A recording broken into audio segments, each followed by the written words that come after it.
Bonjour à tous et bienvenue sur le podcast « Et si on allait au théâtre ce soir ?»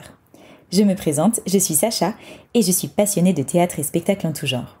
Sur ce podcast et sur le site du même nom, j'ai pour habitude de vous donner mon avis sur des spectacles que j'ai vus, dans l'objectif de vous donner envie d'aller plus souvent au théâtre. Aujourd'hui, je vais vous parler de la rentrée théâtrale parisienne et des spectacles que je vous recommande. Alors je précise que je vais vous parler uniquement de spectacles que j'ai déjà vus, comme ça je peux vous donner mon avis. Et évidemment, j'ai prévu d'aller en voir plein d'autres pour lesquels vous aurez mon avis dans de prochains articles et de prochains épisodes de podcast. Alors déjà, je vais vous conseiller 2 spectacles incontournables de cette rentrée théâtrale si vous ne les avez pas encore vus. Le premier s'appelle La course des géants et raconte la vie d'un astronaute qui rentre à la NASA. C'est le nouveau spectacle de Mélodie Mouret qui avait fait Les Crapauds Fous et cette fois-ci, c'est un tout autre univers, mais c'est absolument génial. Il y a plein d'effets très cinématographiques, c'est super beau à regarder et l'histoire est franchement passionnante.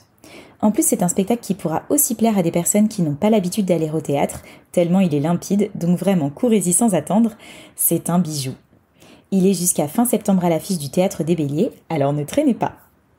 Un autre incontournable de cette rentrée théâtrale, c'est Le Petit Coiffeur de Jean-Philippe Daguerre, le même auteur et metteur en scène que Adieu Monsieur Hoffmann que vous connaissez sûrement. Cette fois-ci, on nous propulse dans les années 40, juste après l'occupation. Moi j'ai beaucoup aimé l'histoire, mais en plus j'ai trouvé ça très esthétique. Les décors, les costumes, les lumières, tout est là pour nous mettre dans l'ambiance. Et surtout, j'ai été bluffée par le jeu des comédiens. Franchement tout y est, c'est du grand et beau spectacle et c'est facile d'accès, donc ne le manquez pas. Pour les infos pratiques, ça reprend au Théâtre Rive-Gauche à partir du 25 août et jusqu'à mi-décembre.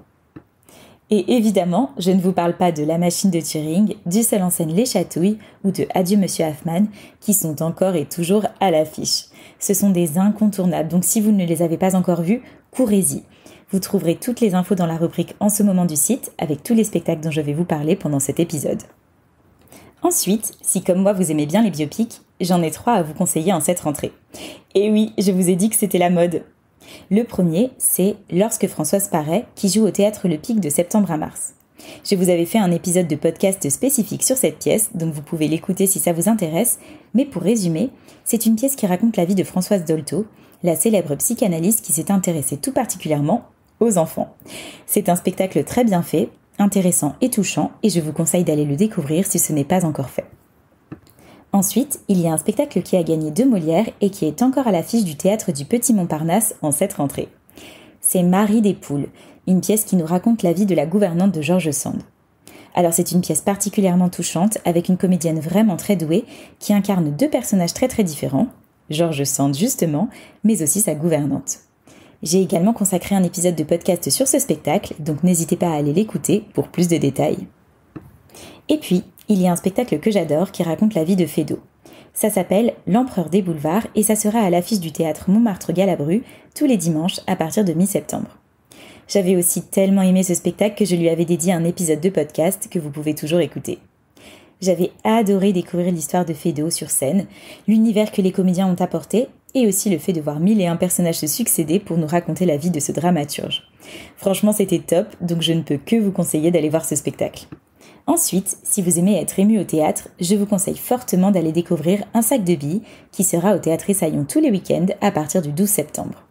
C'est un seul en scène joué par un super comédien qui est une adaptation du roman de Joseph Joffo que vous connaissez sûrement. C'est super bien fait, la mise en scène est ingénieuse et moi j'ai pleuré à chaudes larmes tant j'ai été prise dans l'histoire. Et on a de la chance que ce spectacle soit de retour à Paris car je l'ai vu il y a longtemps, donc ne ratez pas cette opportunité. Après, si vous préférez les comédies, il faut que vous alliez voir L'Embarras du choix. Sa particularité, c'est que c'est un spectacle interactif, c'est-à-dire que le public participe. En fait, c'est lui qui choisit la tournure que prend l'histoire. Et c'est génial. Moi qui ne suis pas super bon public pour les comédies, je peux vous dire que j'ai bien ri parce que le concept est top et que les comédiens se donnent à fond. Vraiment, allez-y, c'est au Théâtre Michel jusqu'à fin décembre, et d'ailleurs j'ai aussi fait un épisode de podcast sur ce spectacle si vous voulez en savoir plus. Ensuite, il y a un spectacle que j'ai découvert au Festival d'Avignon et que je vous conseille pour la performance des comédiens. C'est Le Roi des Pâquerettes. On y suit Louis Blériot, un aviateur français, la veille de sa traversée de la Manche en aéroplane. Forcément, vous imaginez bien qu'il y a des péripéties. En tout cas, c'est une pièce qui m'a complètement transportée dans son époque et avec des comédiens incroyables, tous aussi bons les uns que les autres.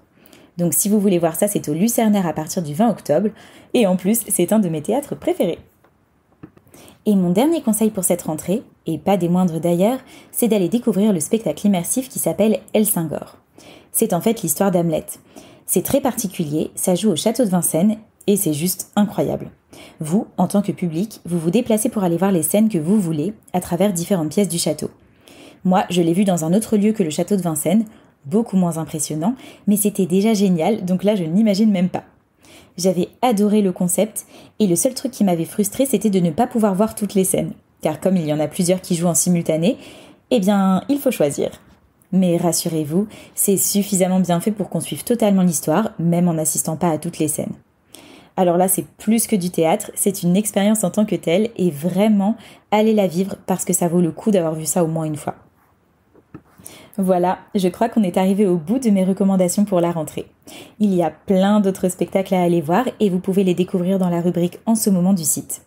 Aussi, toutes les pièces dont je vous ai parlé ont un article dédié sur le site, donc n'hésitez pas à aller les consulter pour plus d'informations.